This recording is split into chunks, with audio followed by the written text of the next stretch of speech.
Gravando. Boa noite, pessoal. Tudo bem? Ainda bem que vocês estão aqui já conectados. A gente vai dar início, então, à nossa recapitulação breve, mas o mais profundo possível relacionado ao tema do Nisto Cremos.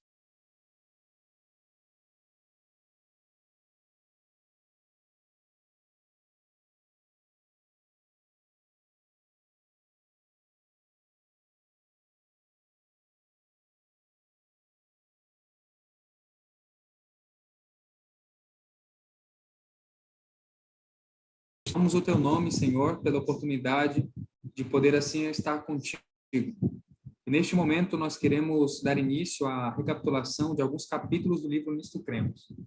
Que assim, Senhor, possamos confiar inteiramente em Ti e descansar nos Teus braços de amor. E que o Espírito Santo seja o condutor desta reunião. Abençoe as pessoas que estão escutando este vídeo e que sejam completamente abençoadas e preenchidas e alimentadas pela Tua palavra. Em nome de Jesus, amém. Tá ok, perfeito. Vamos lá, então. Vou compartilhar aqui, então, a tela com vocês, para vocês terem uma ideia básica aí do que praticamente é o livro Nisto Cremos, né? Eu tenho aqui o PDF do livro Nisto Cremos, depois vou estar enviando também, caso queiram. Esse aqui é o livro completo já, tem só 464 páginas. Mas vou tratar aqui de resumir o mais breve possível, né? Vou colocar aqui, que não aparece, mas esse aqui aparecia. Vou compartilhar aqui rapidão quais são a diferença básica de doutrinas e crenças, tá? Doutrinas.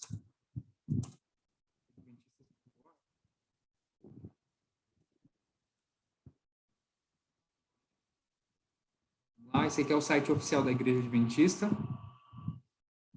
Sobre nós, adventistas crenças aqui. Nós, como adventistas do sétimo dia, temos 28 crenças, tá? Essa palavra crenças é fundamental. Nós não acreditamos em um dogma específico. Ou seja, o que é um dogma? Qual que é a diferença de dogma, doutrina e crença?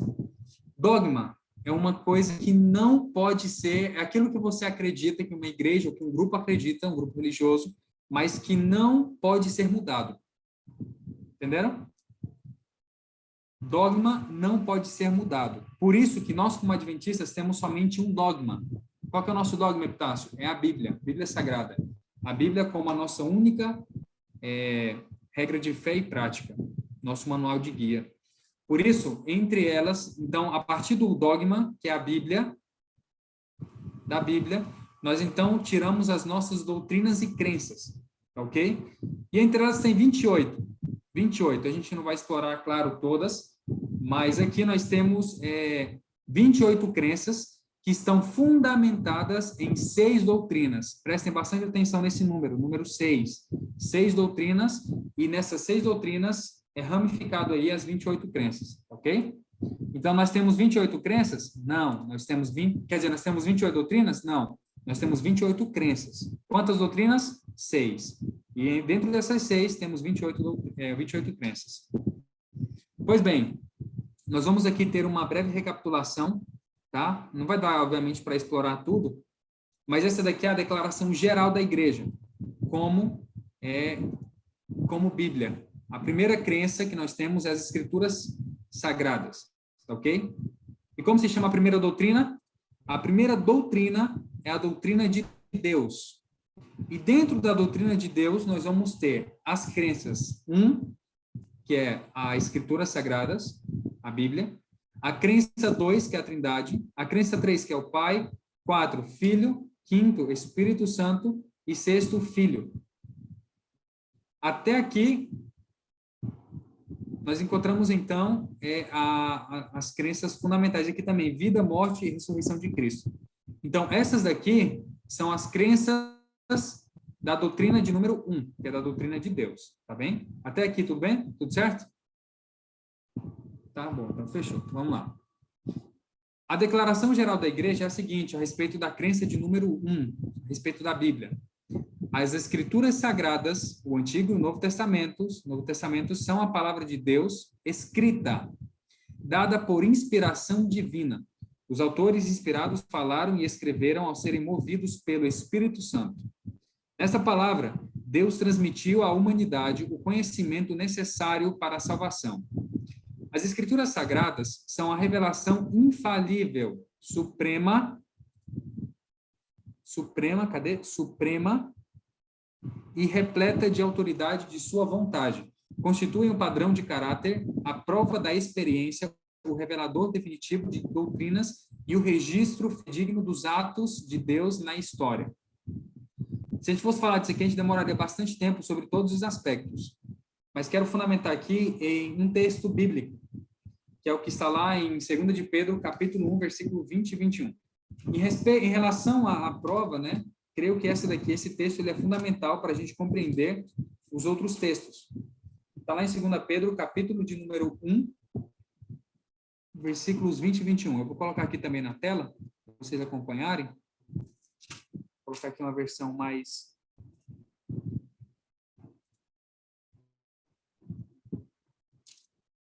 Aqui, 2 Pedro, capítulo 1, versículo 21. 20 e 21. Ok. A Bíblia diz assim: sabendo primeiramente isto o quê? Que nenhuma profecia da Escritura é de particular interpretação. Algumas versões dizem, né, elucidação humana. Então, primeiro ponto, nenhuma profecia, nenhuma parte da Bíblia foi escrita por vontade humana. Ou seja, Pedro estava lá na rede, ou no chão, ou dormindo. Aí, de repente, ele acordou, não, estou com vontade aqui de escrever a Bíblia, vai lá, pega um pedaço de papiro, uma tinta e começa a escrever. Não foi assim. Porque não começou no ser humano, particular interpretação humana. Algumas versões dizem humana. Porque a profecia nunca foi produzida por vontade de homem algum, mas os homens santos de Deus falaram inspirados pelo Espírito Santo. Quando a Bíblia aqui se refere a homens santos, não fala que foram homens que nunca pecaram, senão a melhor tradução aqui seria, talvez, interpretação seria homens separados, ou seja, eles foram separados para um propósito específico, de escrever a Bíblia. Agora, tem uma palavra que é interessante, inspirados, ok? Isso daqui é fundamental. E por que é fundamental? Porque a palavra inspirados aqui é como se fosse no grego é como se fosse, eu não lembro bem a palavra, mas significa o soprar, é como se fosse soprando, e então agora eles se tornam habilitados. Observação, vou até deixar de compartilhar aqui a tela. Qual que é a observação importante aqui? Não é que o Espírito Santo ditou as palavras para os profetas. O Espírito Santo não faz isso. Por que ele não faz? Porque ele respeita a forma de escrita do autor. Entendeu? Ou seja, o Willer, por exemplo, ele tem uma forma de escrever, o Epitácio tem outra. Não significa que o Willer, pelo fato dele ser mais estudado, ele tem uma educação maior do que o Epitácio, não significa que ele foi mais inspirado do que o Epitácio. Isso não existe na Bíblia. Todos os livros da Bíblia foram inspirados igualmente. Igualmente. Epitácio, mas Paulo escreveu 13 cartas no Novo Testamento. Alguns dizem 14. Então, significa que ele foi mais usado por Deus? Paulo, ele foi usado por Deus, teve um propósito diferente do que Pedro teve. Mas não significa que ele foi usado e foi inspirado mais do que Pedro ou qualquer outro dos apóstolos, ok? Isso é importante deixar claro. Outra coisa, não foi ditado, não foi falado boca a boca. O Espírito Santo falou assim, Silmara, escreve isso. Não, o Espírito Santo habilitou, talvez ele teve a visão, e então, daquilo que ele entendeu da visão, ele escreveu, inspirado pelo Espírito Santo. Então, a palavra de Deus, ela é tanto humana quanto divina. Não é pelo fato de que é humana, de que significa que não é divina, senão que tem a junção dos dois, ok? Isso aqui é importante deixar bem claro. A gente não vai entrar em pormenores aqui, justamente por questão de tempo, mas eu quero deixar bem claro outra coisa aqui que eu acho que é importante a gente entender. Aqui no site oficial da igreja, a Bíblia aqui diz, né? A parte aqui que diz... Espera aí...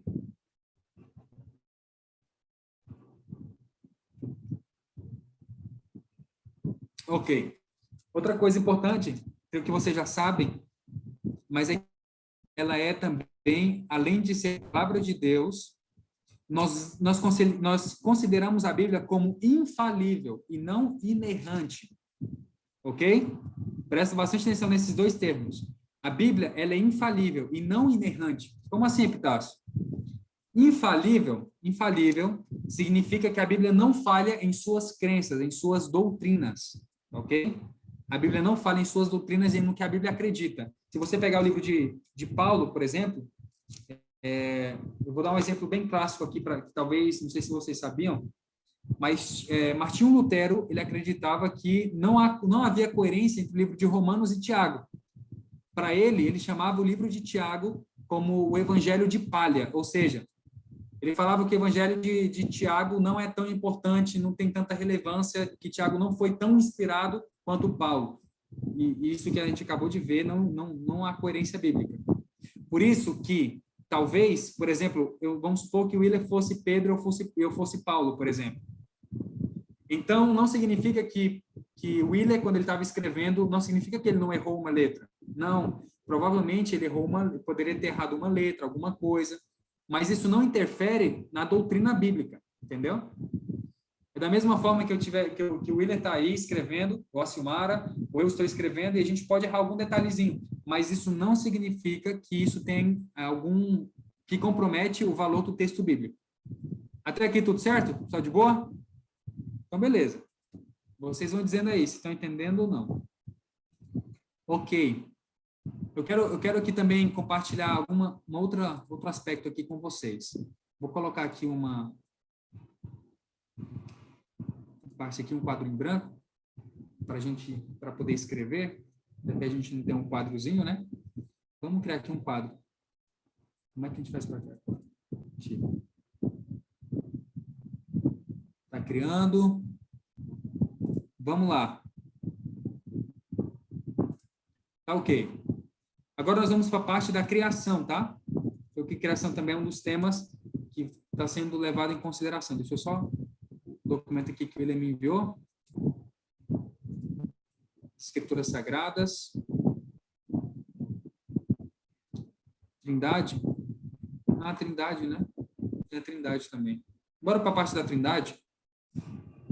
Aqui a gente considera, vamos lá. Trindade. Há um só Deus, Pai, Filho e Espírito Santo. Uma unidade de 3 pessoas coerentes. Essa aqui é a declaração oficial da igreja, né? Pois bem. Tu tá compartilhando a tela? Não tá aparecendo aí, não? Tá aparecendo na tela do YouTube aqui para mim. Oh, perdão. Perdoa meu pecado aí. Aí, agora sim. Aí. Agora sim, né? Trindade. Trindade. A declaração oficial da igreja e o que a gente acredita pelo estudo da Bíblia, que é um só Deus, Pai, Filho e Espírito Santo. A uma unidade de 3 pessoas coeternas.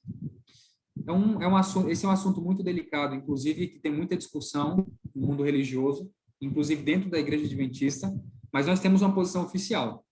Quando nós vamos lá para o livro de Deuteronômio, capítulo 6, verso 4, a Bíblia diz: Ouve Israel, o Senhor teu Deus é o único Senhor. Agora, a grande pergunta do milhão, como tinha o programa do Silvio Santos, dizia a pergunta do milhão: por que então, se a Bíblia diz que é Deus único, único Senhor, nós acreditamos que então tem Pai, Filho e Espírito Santo? Como é isso, Epitácio? Na mira da verdade, né? O que significa isso? Basicamente, respondendo a grosso modo, a pessoa do Pai, do Filho e do Espírito Santo, essas 3 pessoas aqui, como é que elas podem ser consideradas uma? Será que dentro de um mesmo ser, ali dentro tem 3 pessoas? Será que é isso? Na verdade, não é bem assim. Como é que funciona então, Epitácio? Para a gente entender esse texto aqui, a gente tem que entender uma coisa fundamental. Pai, Filho e Espírito Santo. Agora eu vou colocar aqui o quadro.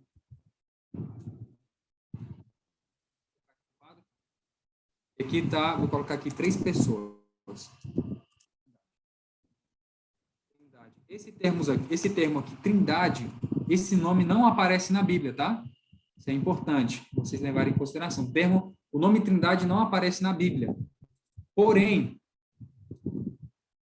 aqui está o Pai, o Filho. A gente vai estudar agora em um pouquinho mais detalhado as três pessoas, tá?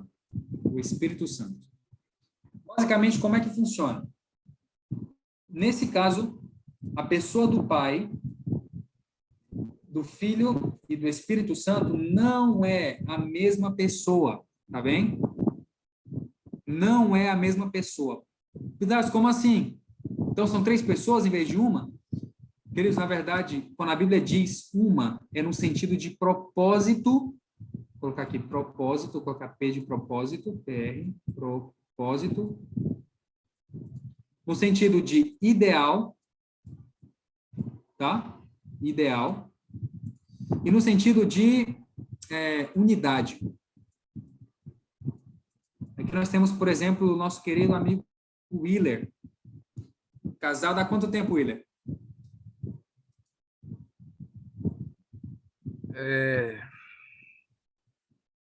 12 anos. Mas pergunta difícil não, ó.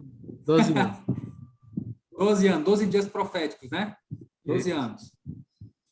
Então, o Willer, desde o momento que ele assume, que ele diante do trono de Deus, diante do altar, então ele agora assume um compromisso de unidade com a esposa dele, a filha, a Evelyn, né? E então, com esse compromisso que ele faz, segundo a Bíblia diz que ambos se tornarão uma só carne. Só que quando a Bíblia diz que ambos se tornarão uma só carne, significa que o Willer vai perder a individualidade dele? Não. O Willer vai continuar sendo o Willer, a Evelyn vai continuar sendo a Evelyn.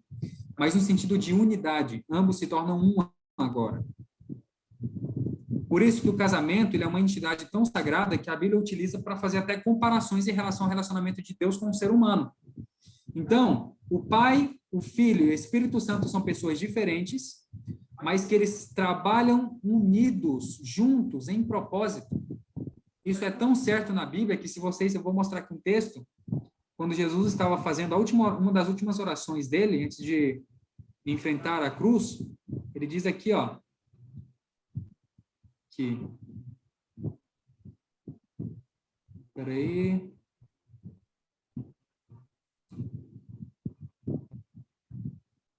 Deixa eu só procurar aqui o verso. Tá, vou colocar isso daqui. Verso 3. E a vida eterna é esta, que te conheçam a ti só, por único Deus verdadeiro e a Jesus Cristo a quem enviaste.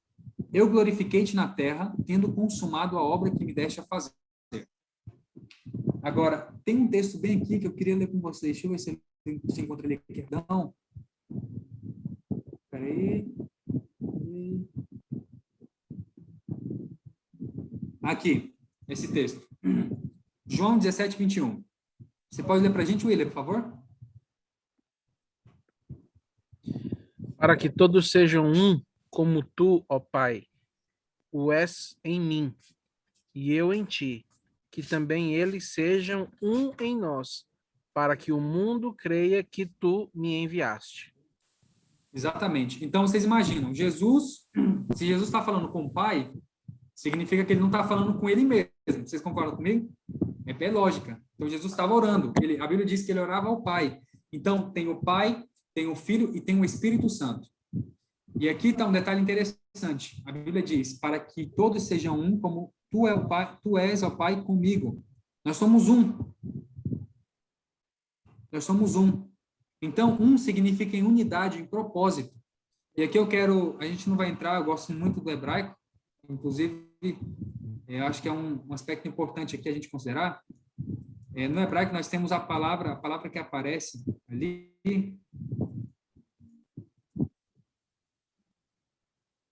no hebraico, que dá para ver, está meio estranho aqui, mas a gente tem, deixa eu colocar isso aqui e aqui. Vou abrir aqui para vocês. Gênesis capítulo 1, versículo 1. Vou colocar aqui. Esse texto aqui é conhecido, né?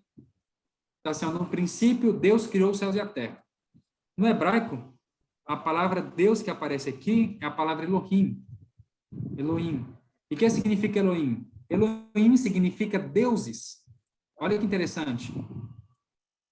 Significa deuses. Então, em outras palavras, se fosse para traduzir ao pé da letra, seria: no princípio, os deuses criaram os céus e a terra. Mas deuses aqui não no sentido de que sejam 2 ou 3 deuses ou mais deuses, como acreditavam os gregos, mas no sentido de que a Trindade estava presente ali na criação. Epitácio, como você consegue provar isso? A gente tem a certeza de que o Pai estava, né? Aqui o versículo 3 diz, versículo 2 diz: e a terra era sem forma e vazia, havia trevas sobre a face do abismo, e o Espírito de Deus se movia sobre a face das águas. Então, aqui a gente já vê o Espírito Santo aparecendo. E quando é que aparece Jesus, Epitácio? Nós vamos ao Novo Testamento. Quando chegamos no Novo Testamento, João, capítulo 1, versículo 1 diz: no princípio era o Verbo, e o Verbo estava com Deus, e o Verbo era Deus. E quando que ele estava? Ele estava no princípio. Então, o Verbo aqui, quem é o Verbo? Que diz, ó, e o Verbo se fez carne. Quem foi que se fez carne e habitou entre nós? Jesus. Jesus. Por isso que há 2 ocasiões somente registradas na Bíblia que os 3 aparecem juntos. E qual que é? O primeiro é na criação, e o segunda ocasião em que os 3 aparecem é em Mateus capítulo 3. Deixa eu ver aqui se eu encontro. Aqui está. Quando fala do batismo de Cristo. E sendo Jesus batizado, saiu logo da água, e eis que lhe abriram os céus, e viu o Espírito de Deus descendo como pomba, e vindo sobre ele. Esse verso aqui não fala que o Espírito Santo, ele é... A gente já vai ver sobre o Espírito Santo. Não vou entrar em detalhes aqui, mas a gente vai ver agora em um por um, tá? Mas são 2 ocasiões somente. Fixem bem essas 2 ocasiões. Quais são? A criação do planeta Terra, que os 3 aparecem juntos, e no batismo de Cristo, que os 3 aparecem. É somente essas são as 2 únicas ocasiões em que aparecem Jesus, o Pai e o Espírito Santo. Ok?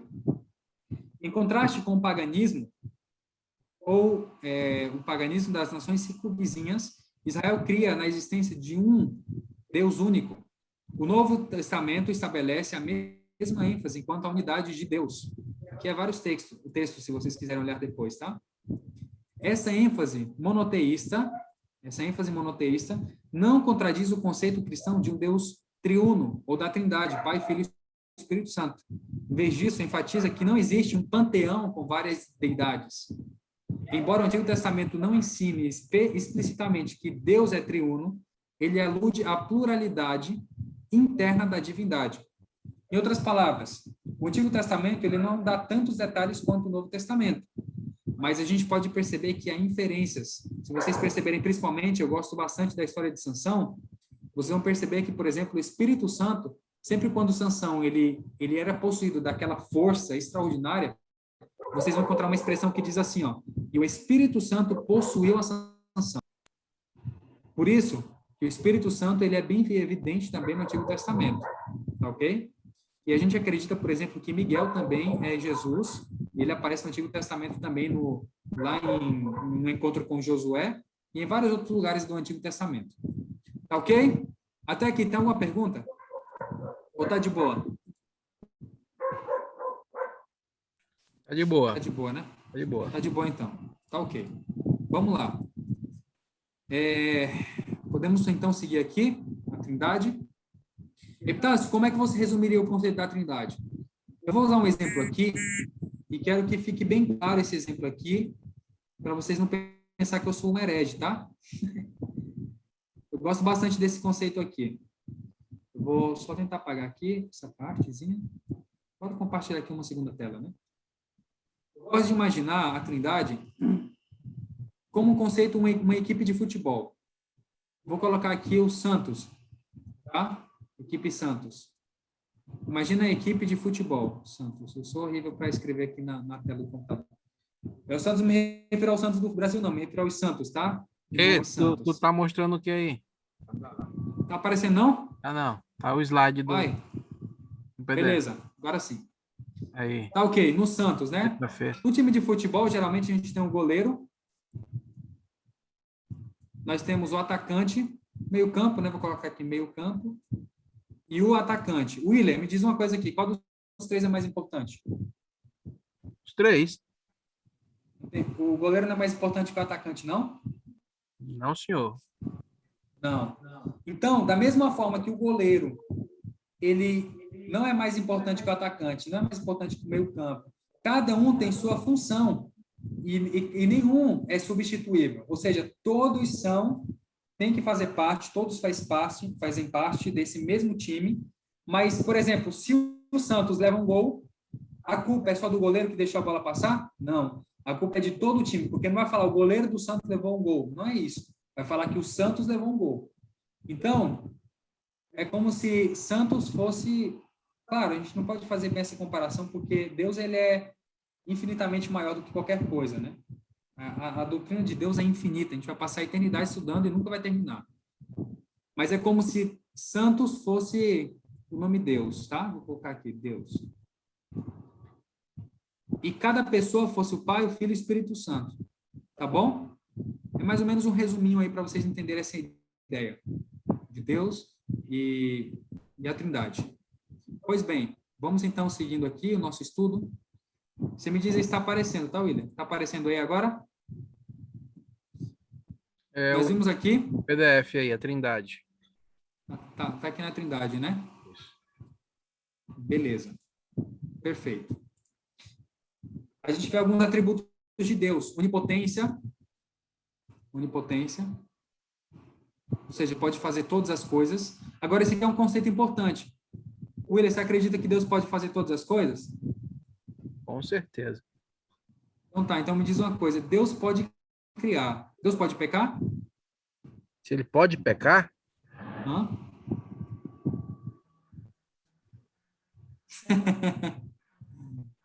Na medida da verdade, William aí. Será que Deus pode pecar? Esse conceito de onipotência, ele é muito importante a gente entender. Por quê? Onipotência é tudo aquilo que o caráter dele permite ele fazer. Olha que interessante. Deus é como que ele se limitasse a ele mesmo. Ou seja, Deus ele não pode fazer... Por exemplo, uma vez uma menina chegou no pai dele e falou assim, pai, Deus pode criar uma pedra tão grande, tão pesada, que ele mesmo não possa carregar? Olha que pergunta interessante, né? A menina colocou o pai dela no bolso. Pai, Deus pode criar uma pedra tão grande, tão pesada, que ele mesmo não possa carregar? Essa é uma pergunta interessante, né? Deus não pode criar uma pedra que ele não possa carregar. Por quê? Porque ele faz aquilo que o seu caráter permite. Porque se Deus ele pode criar uma pedra tão grande, tão pesada, que ele não possa carregar, então ele não é onipotente, né? Por quê? Porque ele não pode carregar. Ah, então se ele pode carregar, então ele não pode criar uma pedra tão grande, tão pesada, que ele não possa carregar? Entende? Então, esse é o conceito. Isso é uma curiosidade, né? Eu achei interessante comentar aqui, só por curiosidade. Outro atributo. Tu falou isso só para bagunçar o juiz, né? Foi só para bagunçar o juiz aí, para a gente pensar um pouquinho. Deus, ele é onisciente completamente. Deus sabe de todas as coisas. Onipotência, ele pode fazer tudo. Onisciência, ele pode saber de tudo. Onipresença. Vou até mudar de cor aqui. Onipresença. Ele pode estar em todos os lugares, ok? Então, só considerando aqui... Vixe, esse aqui ficou estranho. Só considerando aqui o que a gente estava recapitulando agorinha. Então, eles são três em unidade de propósito, missão, plano e intenção. Ou seja, são três pessoas diferentes, mas que estão trabalhando no mesmo plano, o plano de salvação. Epitácio, a predestinação. Como que é isso? Olha só, a Bíblia não dá margem para que o ser humano ele foi predestinado para a salvação, alguns sim, outros não. A única coisa que nós encontramos na Bíblia sobre predestinação é esse texto aqui, que está lá em Romanos 8:29, que Deus predestinou as pessoas para serem conformes à imagem de seu Filho. Quem é um filho? Jesus. Ok? Então, olha só. Deus predestinou todos os seres humanos para que fossem salvos. Ok? Eu quero que isso fique bem claro. Deus predestinou todos os seres humanos para que sejam salvos. Deus não predestinou ninguém para a perdição. Nenhum ser humano. Ok?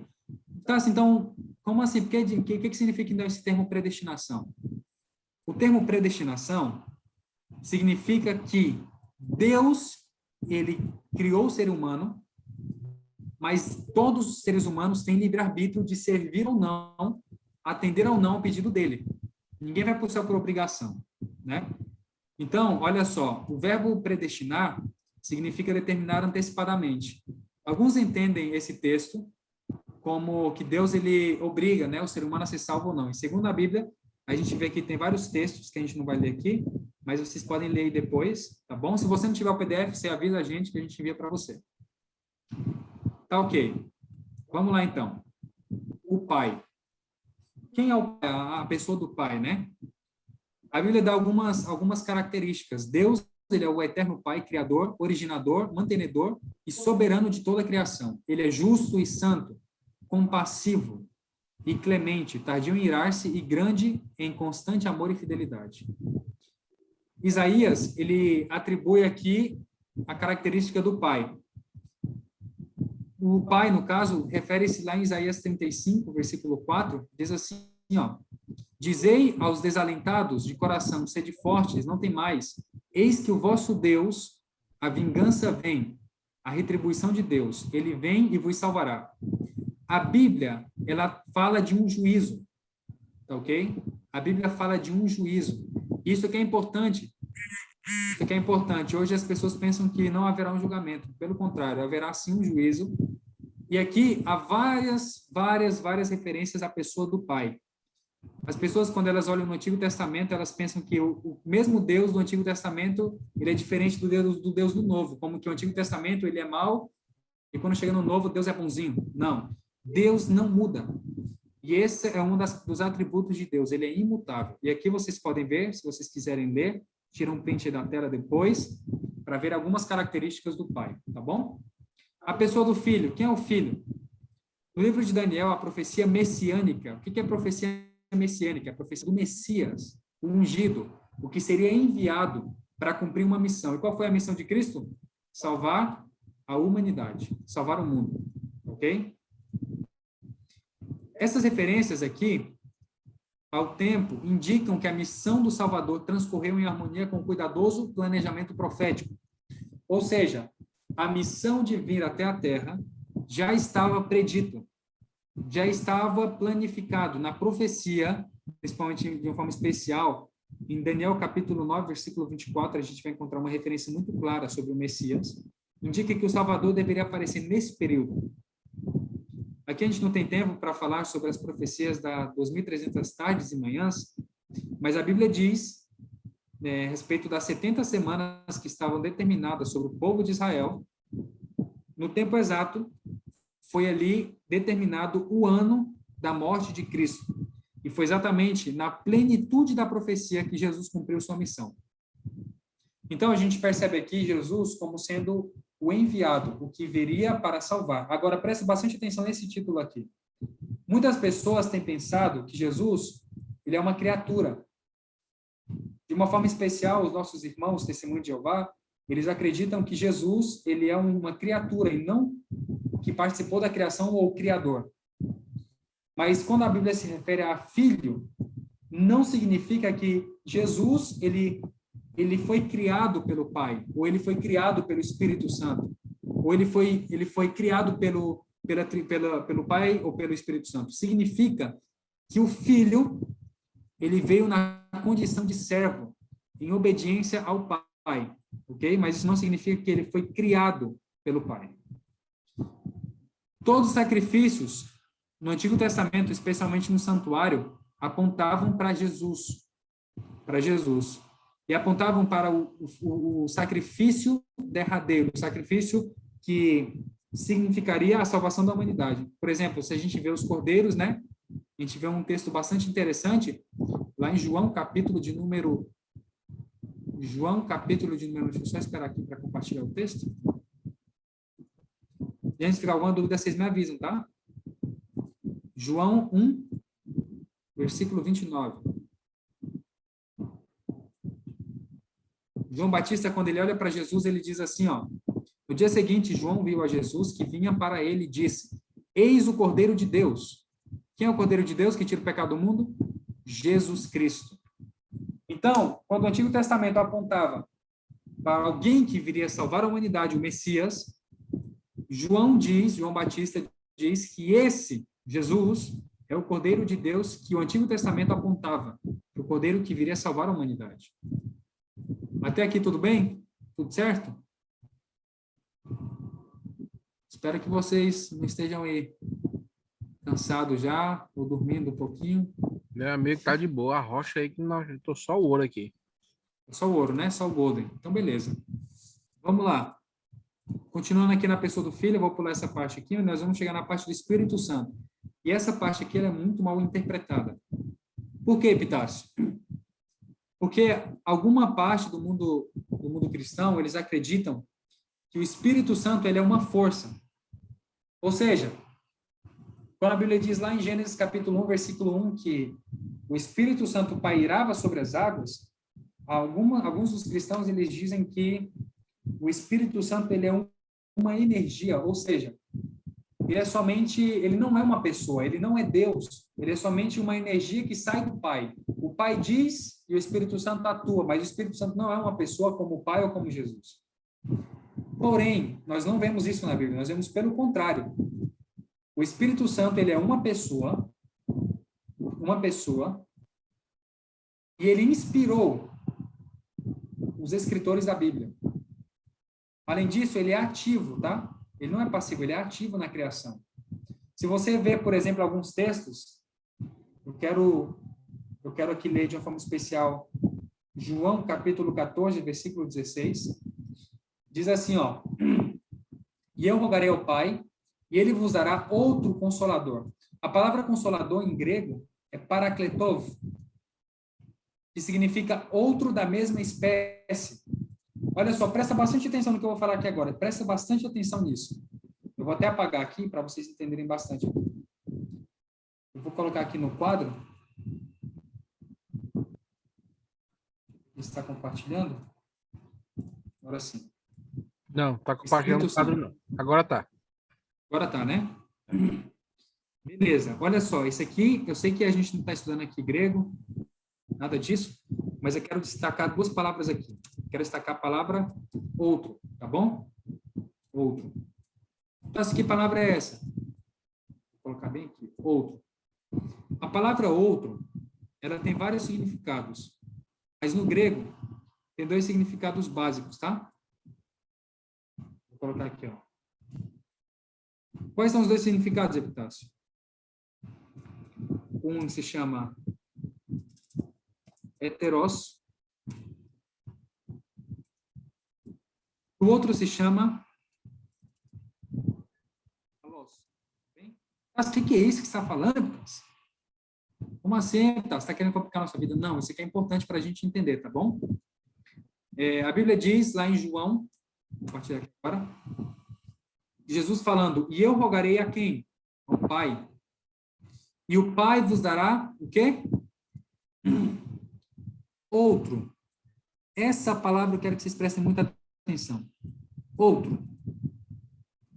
Outro. Vou até marcar aqui 3 vezes.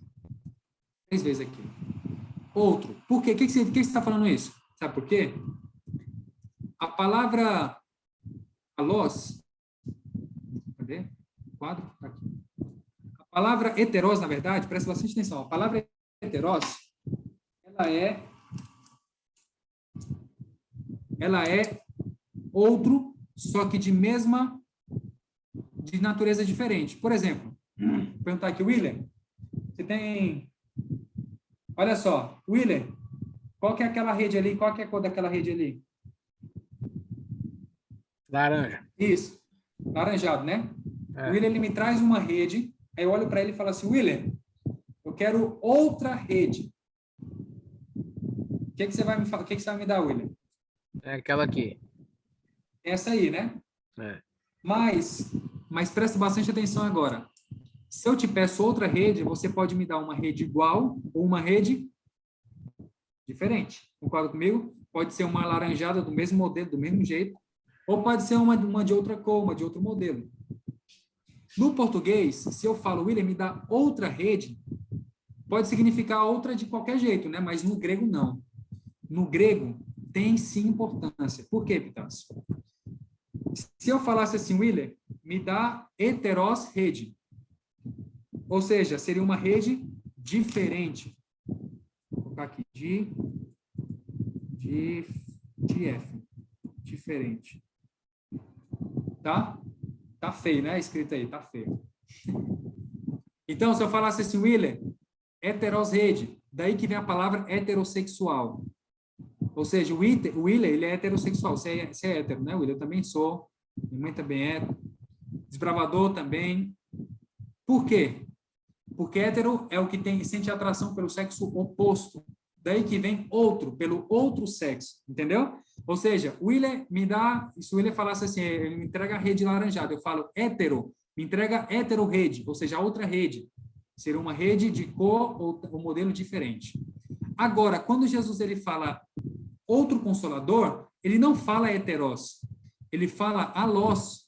E o que significa alós, Epitácio? Alós significa igual. Olha que interessante. Igual. Igual. Em outras palavras, sabe o que significa? Se o William tivesse me entregado essa rede laranjada aí, eu aceito de presente, viu, William? Brincadeira. Mas se o Willer tivesse me entregado a rede laranjada e eu falasse assim, Willer, eu quero alós rede, eu quero outra rede, utilizando a palavra alós, ele me entregaria uma rede diferente, na verdade, uma rede do mesmo modelo, mesma cor, só que do mesmo modelo. Ou seja, não seria diferente, seria uma da mesma espécie, mesmo modelo. Agora, Epitácio, qual que é a diferença que isso faz no texto? Toda a diferença, quer ver? Agora, olha só, vou colocar aqui no texto para vocês verem. Esse compartilhamento de tela aqui está abençoado. Vamos lá. Agora, minha filha, levanta. Aqui. João, capítulo... o texto está aqui já.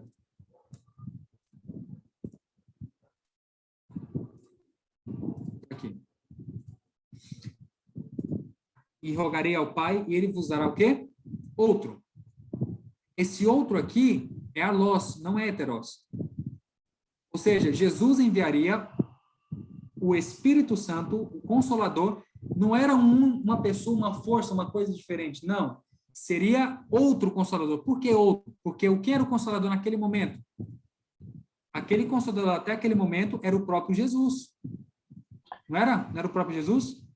Sim. Então, se o Consolador naquele momento era o próprio Jesus, ele enviaria outro Consolador da mesma espécie e natureza.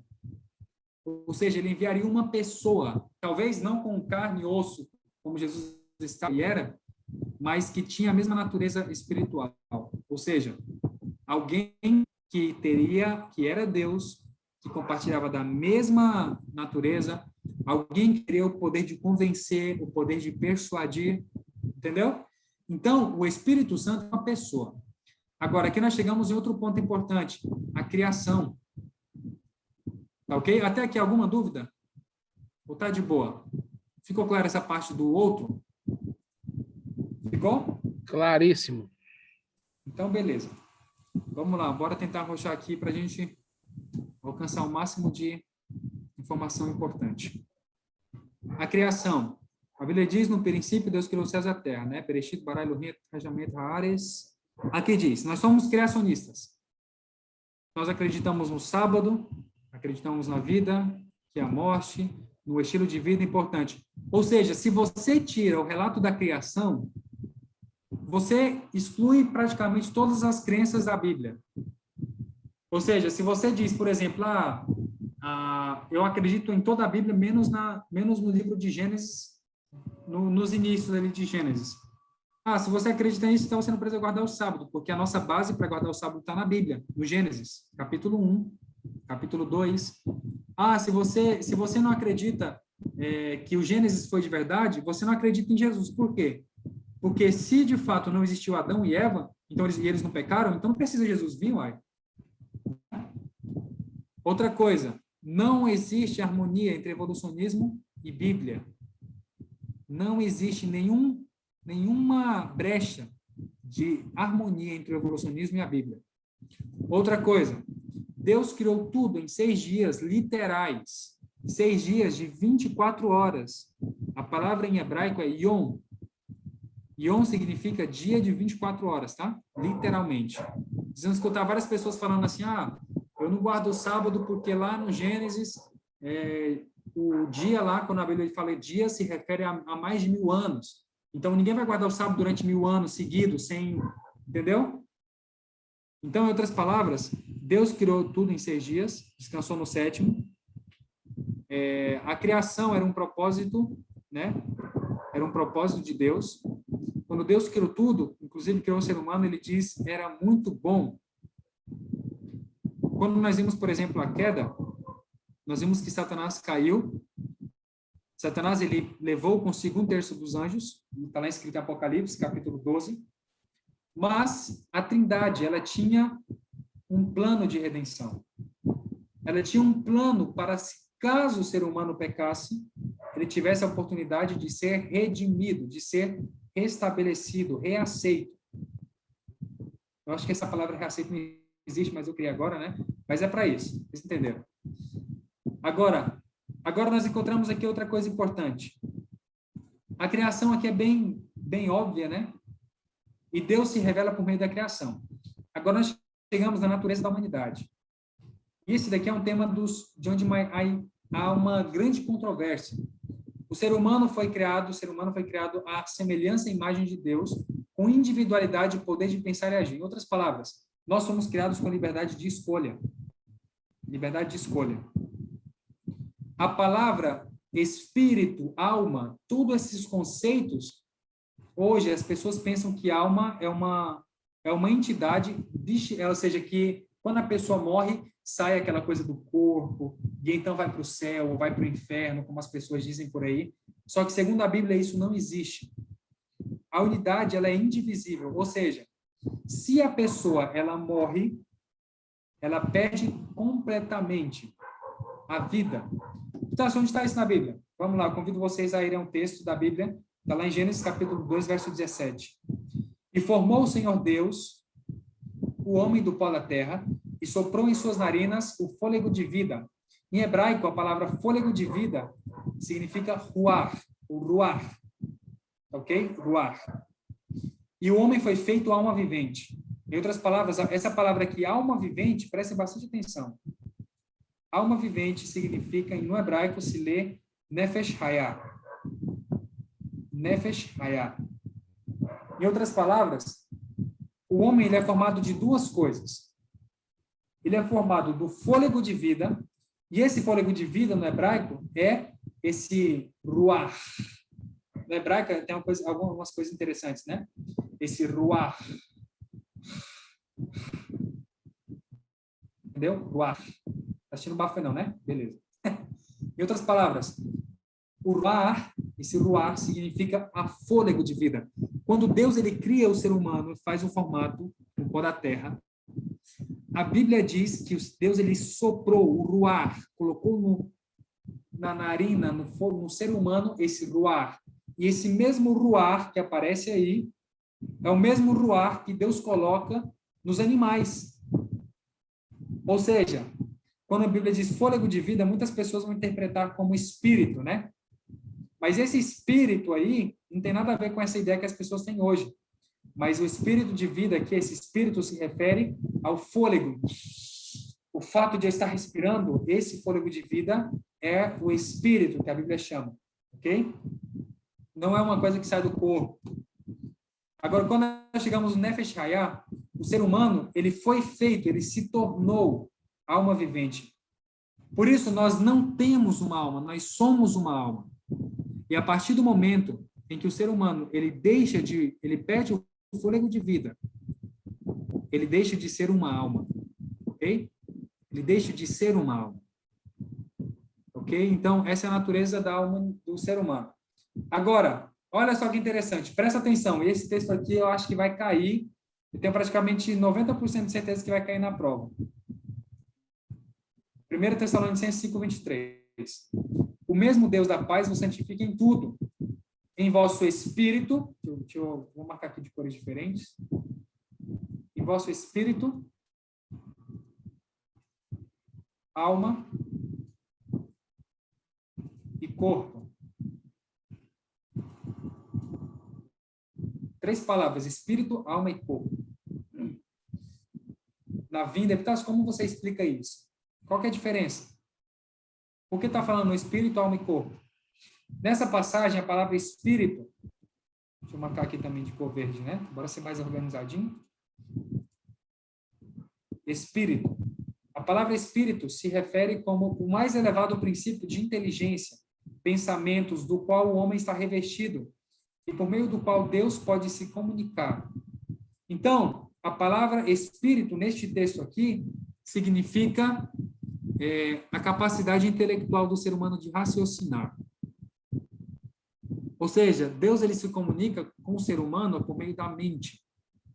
Por isso que quando a Bíblia diz coração, na maioria das vezes se refere à mente.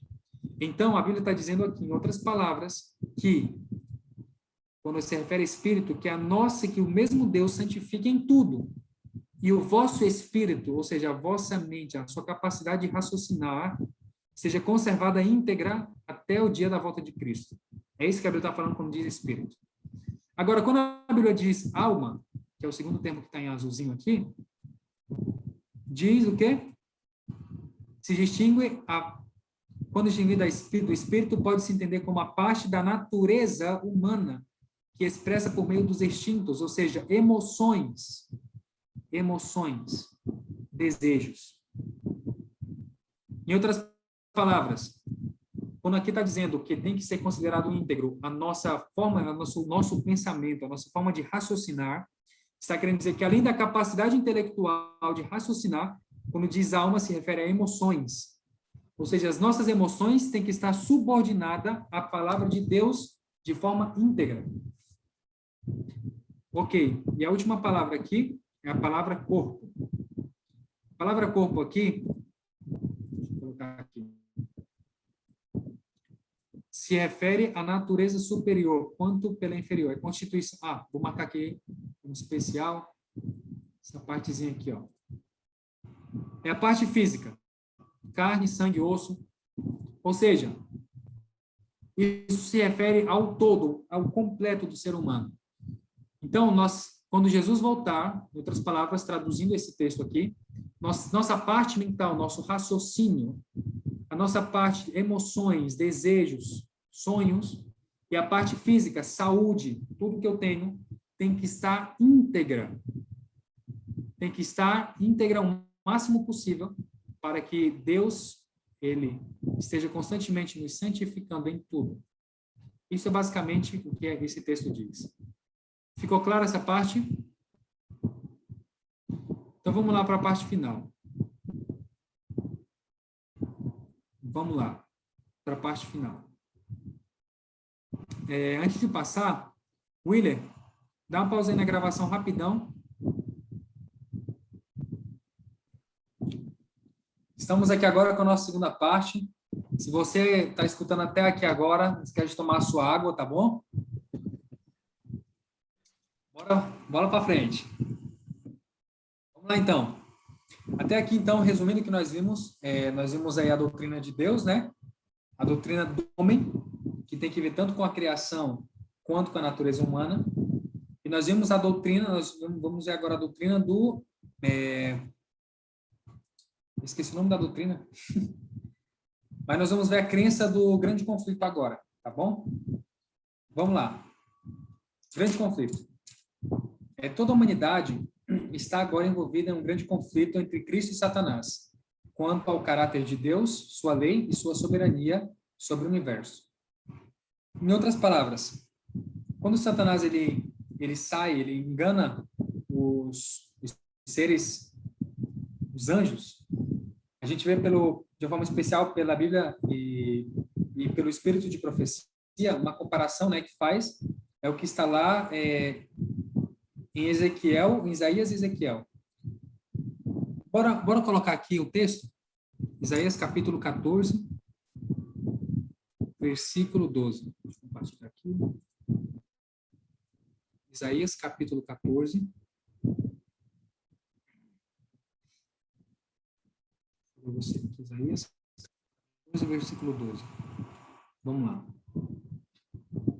Como caíste do céu, ó Lúcifer, filho da alva, como foste cortado por terra, tu que debilitavas as nações?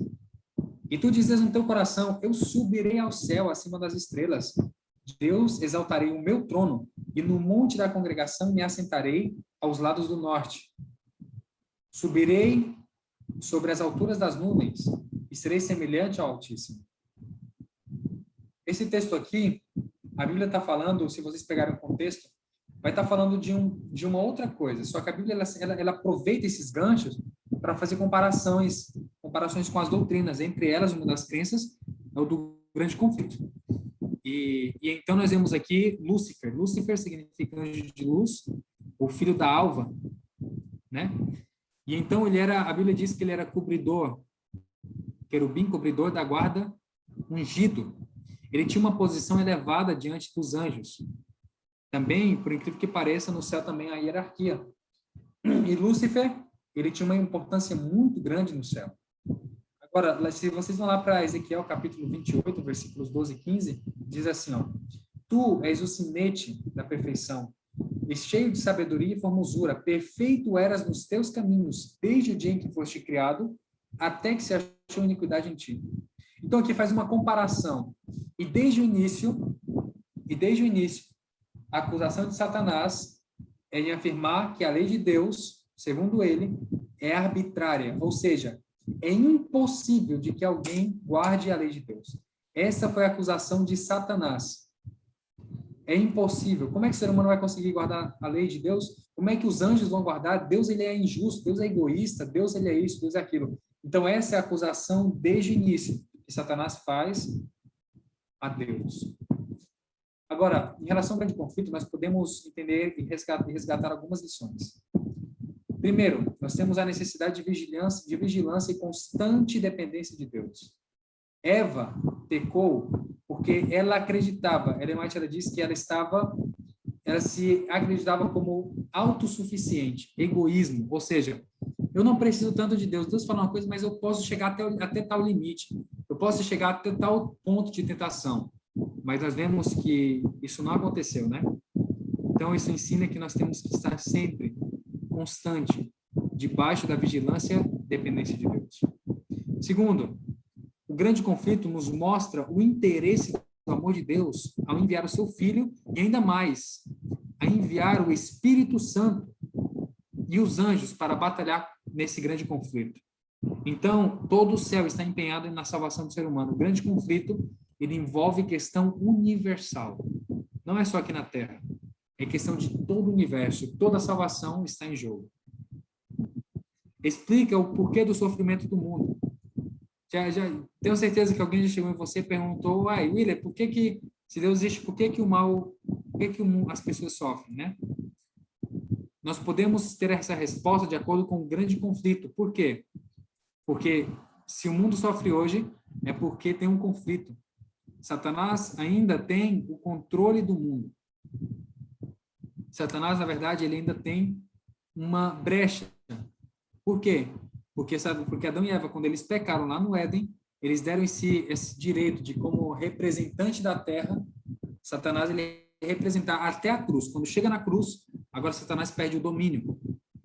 Mas ainda assim, nós podemos ter a certeza aí de que, infelizmente, o mundo que nós passamos sofre devido ao grande conflito que acontece. E outra coisa, o grande conflito, ele vindica, ou seja, ele mostra, ele não é mais do que mostrar. Essa palavra vindicar é mostrar de uma forma muito clara. Revela o amor e a justiça de Deus. E ainda mais, mostra o caráter falso, hipócrita de Satanás. Agora, Epitácio, qual que é o clímax do grande conflito?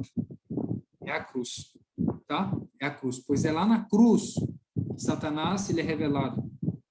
É lá na cruz. Não esqueçam, isso aqui, muito mais do que a prova, isso aqui lá na cruz. A cruz é o ponto, é o centro. Isso aqui também cai na prova, tá? Bora lá.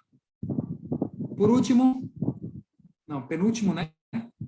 Vida, morte e ressurreição. Isaías 53 é um dos textos mais sublimes para nos mostrar o amor de Deus. E convido vocês depois para ler. A Bíblia, basicamente, Jesus, ele morreu, ressuscitou, e a vida de Cristo também A vida de Cristo foi uma vida sem pecado. Isso que é importante. Vou até deixar aqui. A vida de Cristo foi uma vida sem pecado. Apesar de estar em carne humana, Cristo não pecou. Mas, Epitácio, Cristo então não sentia fome e sede? Sim, sentia. Cristo, ele era 100% homem e 100% Deus. E isso é uma coisa que nós não temos. Nós não somos nem 100%, nós somos 100% homens, mas nós não somos nem 1% Deus. Nós somos 100% homens. Nós temos o caráter, podemos reproduzir o caráter de Cristo. Mas isso é o Espírito Santo quem coloca em nós, isso vem dele. Cristo já tinha isso nele. Por isso que a natureza de Cristo é fundamental para a gente entender esse tema do grande conflito. E também a vida, morte e ressurreição. A ira divina é aquilo que a Escritura identifica como a reação de Deus ao pecado e à injustiça. Ou seja, Deus ele não admite pecado, ele ama o pecador, de fato. Deus ele ama a cada um de nós de uma forma sublime, inexplicável. Mas ele odeia o pecado, odeia a injustiça. Então, por que Deus ele odeia o pecado e por que ele odeia a injustiça? Sabe por quê? Porque Deus ele é santo e Deus é justo. E na presença de Deus não habita imperfeição, não habita pecado e não habita injustiça. Por isso, esse texto aqui, né? Deus enviou seu filho amado. Isso aqui reflete bastante o hino 70, porque ele vive, sobre a ressurreição, vida e morte de Cristo. Agora, aqui nós chegamos no ponto importante, a experiência da salvação. E aqui é onde entra a parte do ser humano na salvação. Qual que é a parte do ser humano? A salvação do ser humano envolve alguns aspectos. Primeiro, arrependimento. Arrependimento é diferente de remorso. O remorso, um exemplo clássico aí é Pedro e Judas, né? Judas negou a Cristo, depois sentiu remorso e tirou a própria vida. Aquilo foi remorso, não foi arrependimento. Pedro negou a Cristo, mas muito mais do que sentir tristeza pelo que ele fez, ele sentiu arrependimento, e arrependimento significa mudança. No grego é metanoes, algo assim mais ou menos. E o que significa metanoes? Significa, daí vem a palavra metanoia. O que é metanoia? Metanoia significa mudança. É daí que vem a palavra noiado. O que é noiado? É a pessoa que, depois que usar um baque lá, uma maconha, alguma coisa, ele fica meio, né, muda a reação dele. Por quê? Porque vem da palavra metanoia. Metanoia significa mudança. E depois que ele aceita e muda, ele confessa. Depois de confessar, ele recebe o perdão de Cristo. Ele é justificado e ele é santificado. Esse processo não tem como mudar. É esse ponto final. Arrependimento, confissão, perdão, justificação e santificação. Se algum desses processos aqui não acontece, é impossível de o ser humano ser salvo.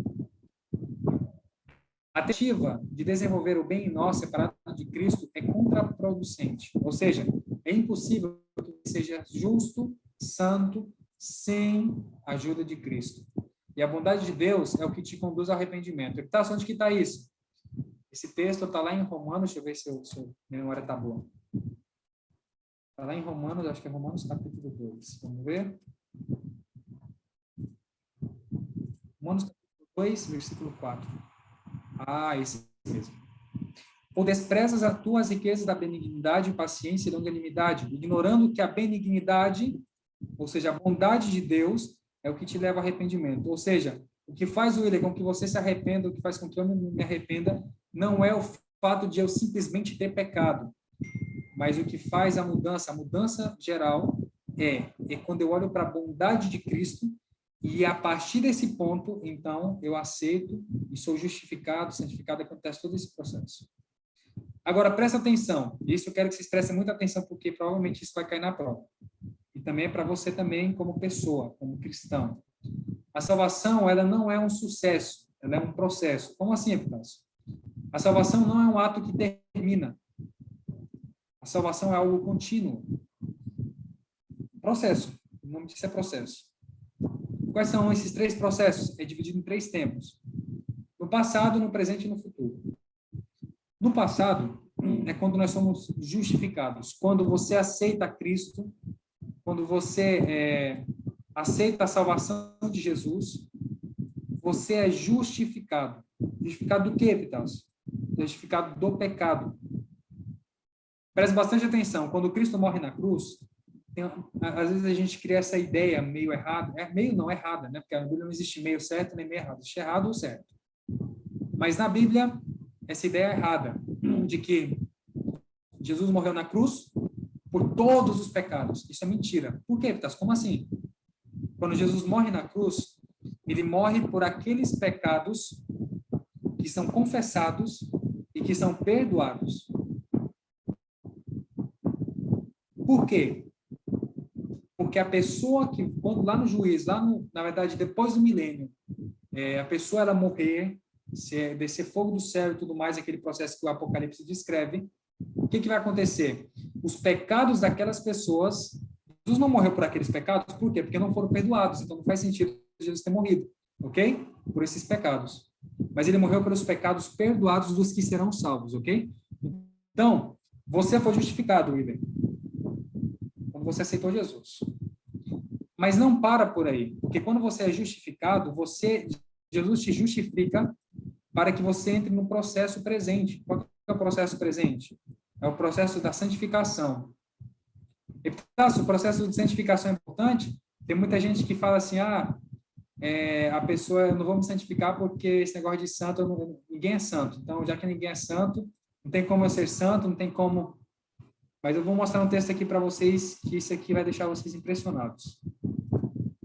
Hebreus 12, 14. Lê para a gente, William, por favor.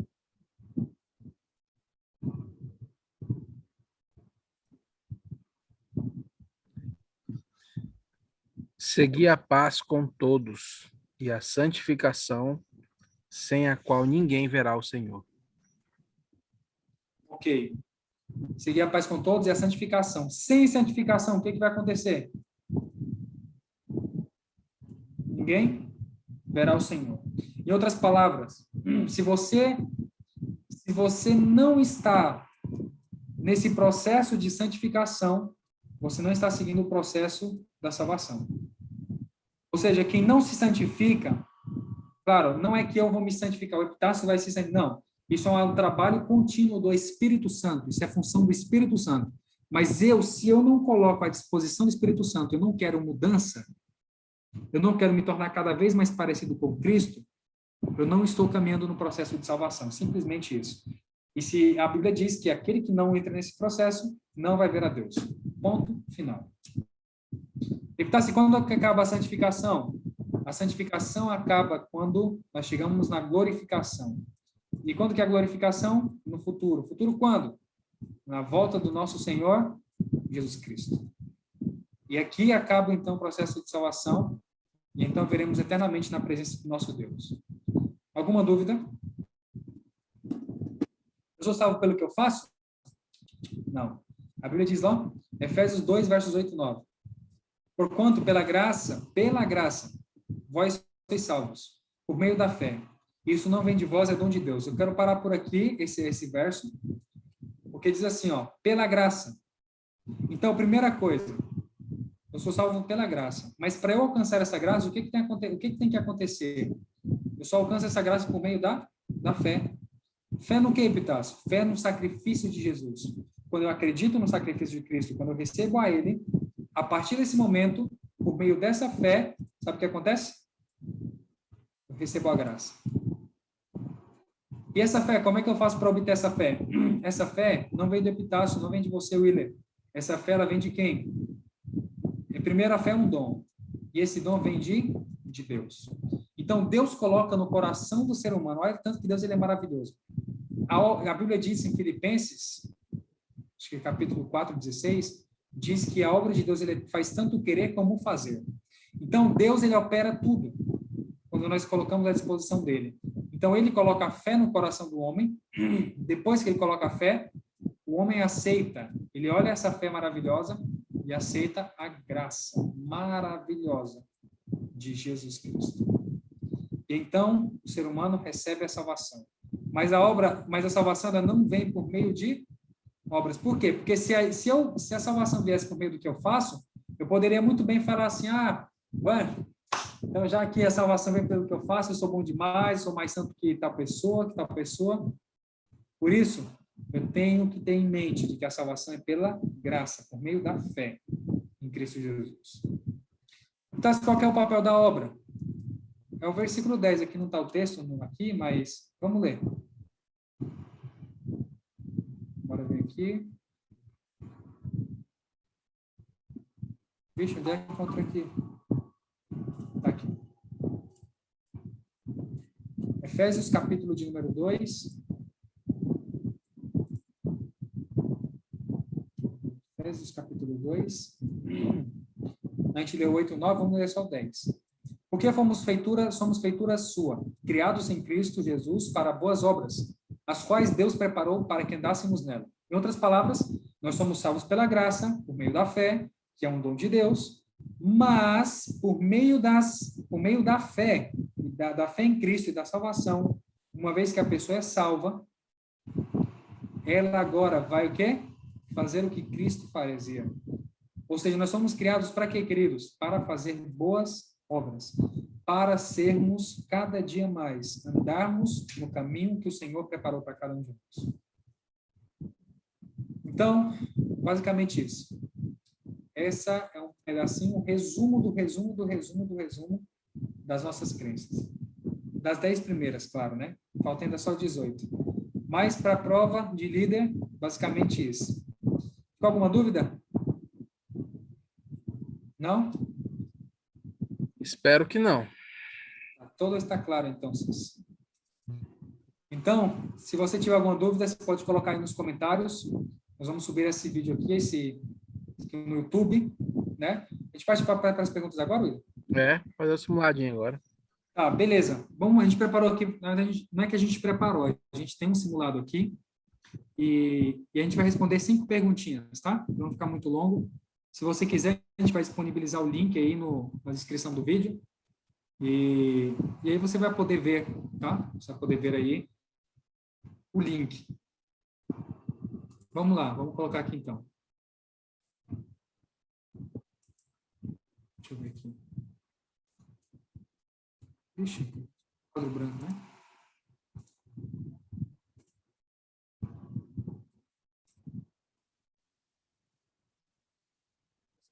Esse simuladinho está aqui.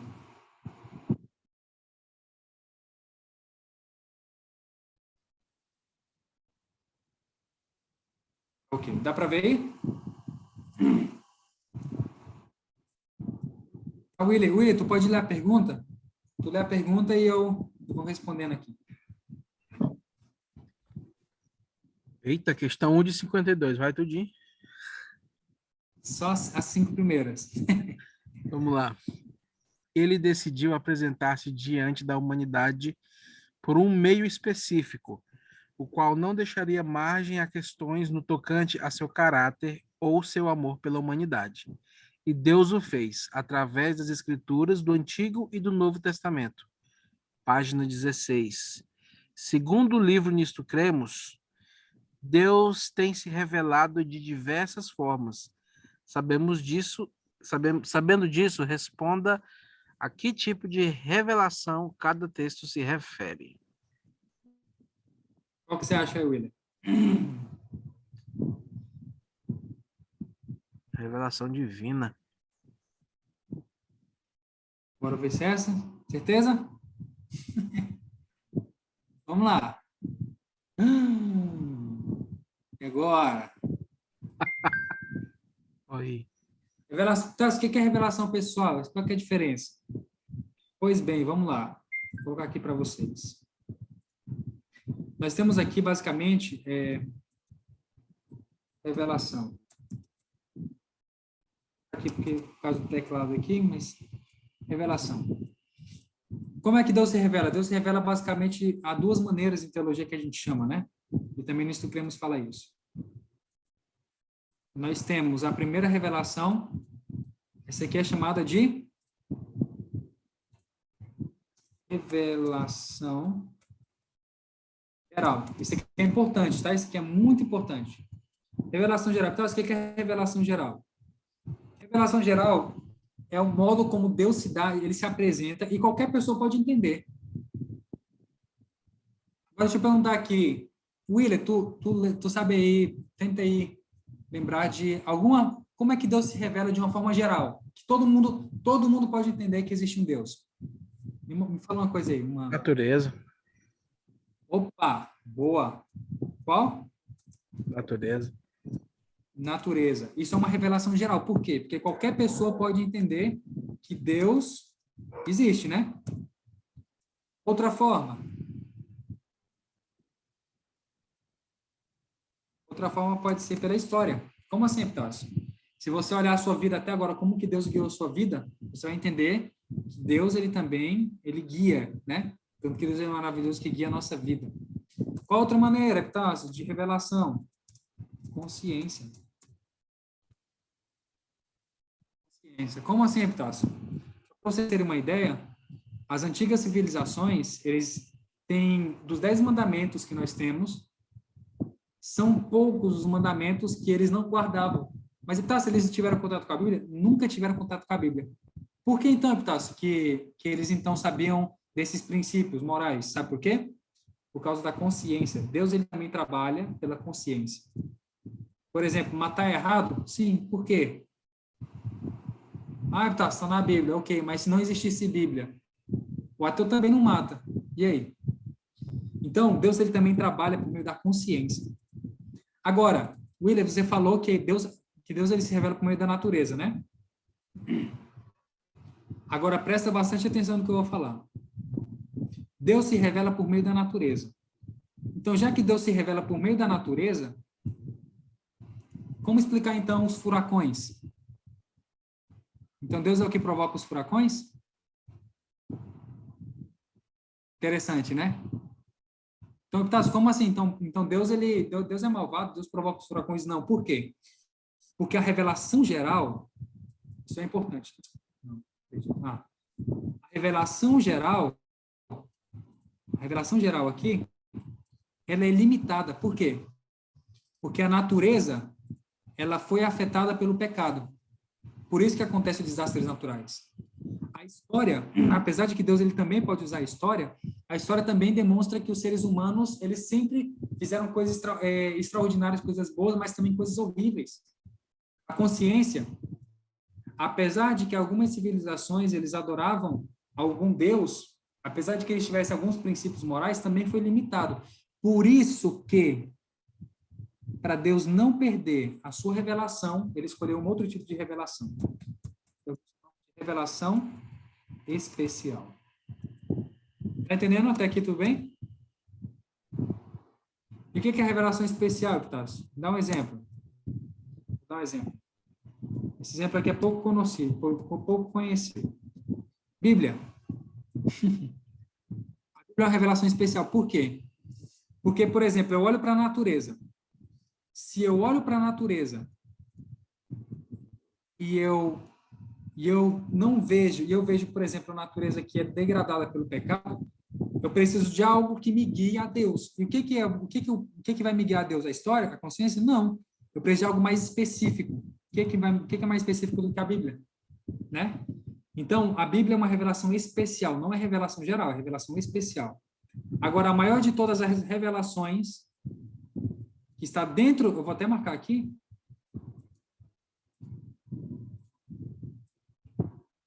dentro da revelação especial está essa revelação que eu quero mostrar para vocês. Que é a revelação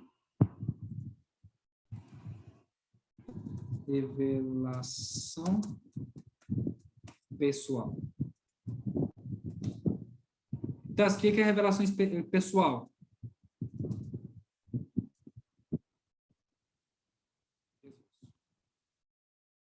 Entendendo?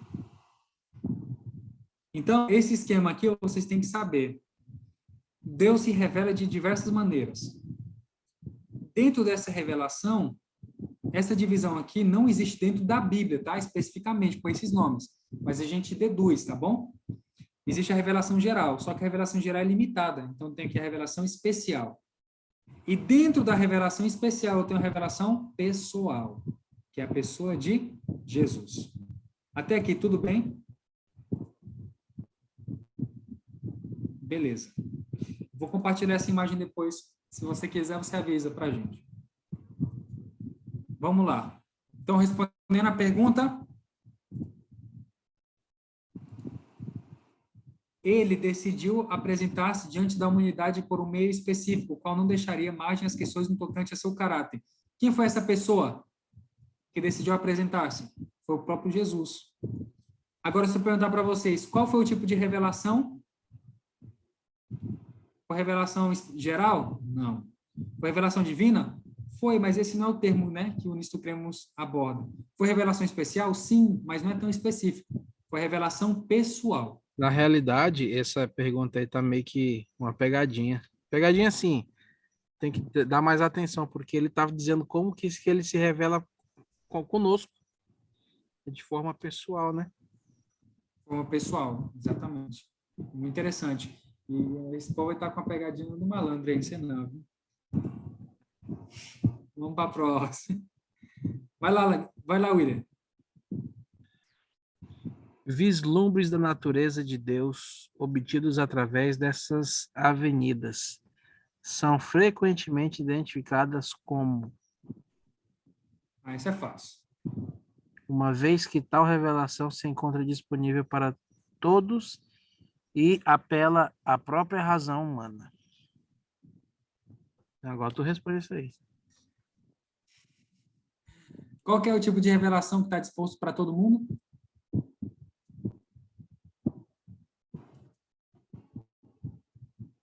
Lembra dos quadrinhos lá, do desenho que eu fiz?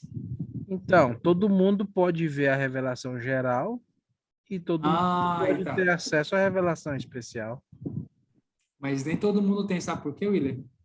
Por exemplo, o pessoal que está lá na janela 1040, os que não têm acesso à Bíblia. Realmente. Né?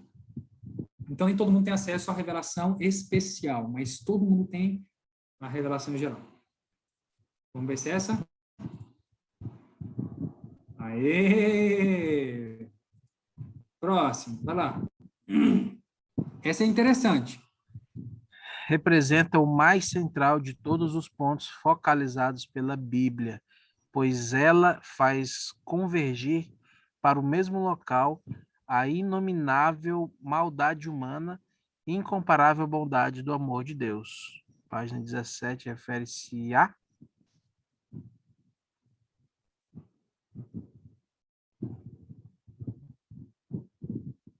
Qual que é o ponto, o centro da experiência humana? Qual o mais central de todos os pontos?